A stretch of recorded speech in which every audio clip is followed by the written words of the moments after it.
Il est un homme qui a marqué l'histoire de l'UFC sans jamais chercher à en être la vedette. Demetrius Mighty Mouse Johnson.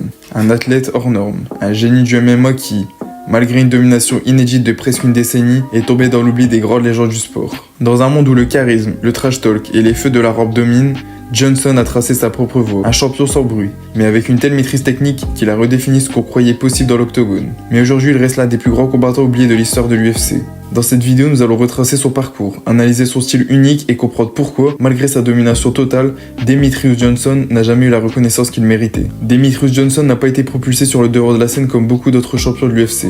En effet, à 1m60 et avec un poids de compétition aux alentours de 56 kg, il ne correspondait pas à l'image traditionnelle du combattant de MMA. Cependant, dès ses débuts dans le sport, il a montré un talent unique qui allait le propulser vers les sommets. Johnson a commencé sa carrière en 2006, en combattant dans des petites organisations où il a rapidement développé son style distinctif, basé sur une vitesse fulgurante, une technique parfaite et une intelligence tactique qui l'a rendu difficile à atteindre, mais ce qui faisait sa force était sa capacité à adapter son jeu en fonction de chaque adversaire, une qualité rare à l'époque. En 2011, il est recruté par l'UFC et déclare son ambition, devenir le premier champion poids mouche de l'UFC. Après quelques combats marquants, il a décroché son titre en 2012 face à Joseph Benavidez, dans un match qui marquait le début d'une série de défenses de titres inégalées. Demetrius Johnson est devenu le premier champion poids mouche de l'UFC, une division souvent reléguée au second plan face aux géants du MMA. Mais il n'a pas seulement été champion de sa catégorie, il a dominé de manière presque immatérielle, défense après défense. Au total, il a réussi à défendre son titre 11 fois, un record pour l'UFC. Lors de chacune de ses défenses, il a non seulement battu ses adversaires, mais les a surclassés dans tous les aspects du jeu. Que ce soit contre Joseph Benavidez, John Dodson, Ray Borg ou Henry Cejudo, Johnson a fait preuve d'une créativité tactique qui n'a eu aucun égal à son époque.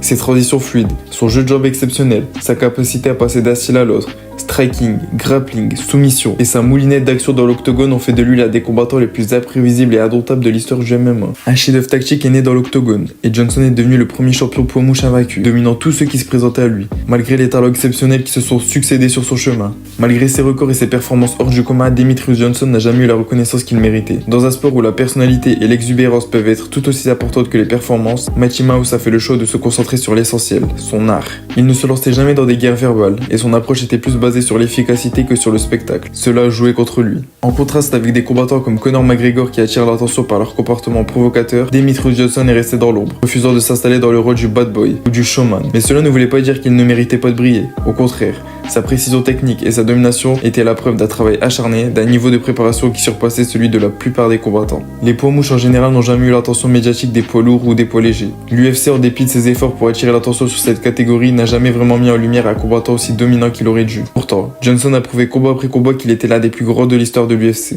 En 2018, après une défaite contre Henry Cejudo, Johnson a décidé de prendre une décision audacieuse. Plutôt que de rester dans l'UFC,